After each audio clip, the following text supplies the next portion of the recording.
We are opposed around the world by a monolithic and ruthless conspiracy that relies primarily on covert means for expanding its sphere of influence. It is a system which has conscripted vast human and material resources into the building of a tightly knit, highly efficient machine that combines military, diplomatic, intelligence, economic, scientific, and political operations. Its preparations are concealed, not published. Its mistakes are buried, not headlined. Its dissenters are silenced, not praised. Americans, mobilize. Stand together, stand tall. Tell the government you're mad as hell. No longer cooperate with the government. Do not accept the national ID card. Do everything in your power to restore freedom and your individuality back to America. Stop being a country run by the institutions for the institutions. Let's go back to we the people, by the people, for the people, as opposed to we the institution, by the institution, for the institution. Stop being scared. We have to stand up and do what's necessary to take back, to stop these bankers, this elite, this government full of lies, congressmen full of liars. As Iraq veterans against the war, we are resisting an occupation we once risked our lives for. We swore to support and defend the Constitution of the United States of America, but we found out the hard way that the greatest enemies of the Constitution are not to be found in the sands of some far-off land, but rather right here at home. When injustice becomes law, resistance becomes duty. It is time we start meeting oppression with resistance. They cannot stop us. Humanity marches on. The utmost manifestation of love and devotion to America is today, as it always has been, resistance of tyranny. Resist we must, and resist we will. We will not be silent. We will not obey. We will not let our government destroy our humanity.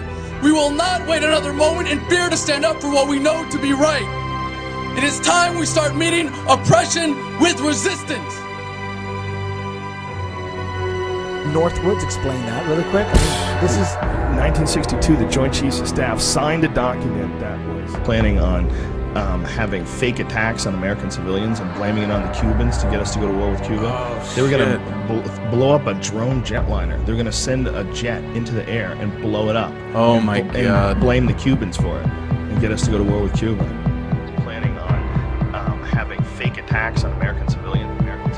The time when the operation of the machine becomes so odious, makes you so sick at heart that you can't take part. You can't even passively take part. And you've got to put your bodies upon the gears and upon the wheels, upon the levers, upon all the apparatus, and you've got to make it stop.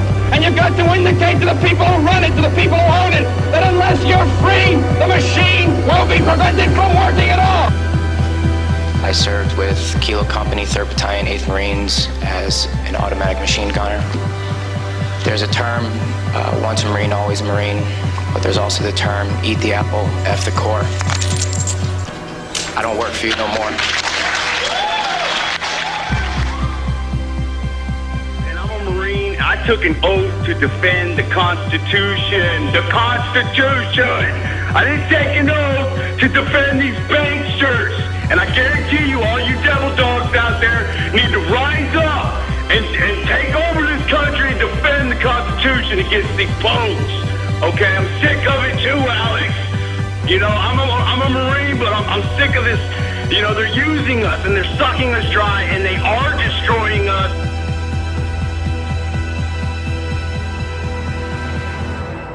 People should not be afraid of their governments. Governments should be afraid of their people. Councils of government, we must guard against the acquisition of unwarranted influence, whether sought or unsought, by the military-industrial complex. The potential for the disastrous rise of misplaced power exists and will persist. We must never let the weight of this combination endanger our liberties or democratic processes.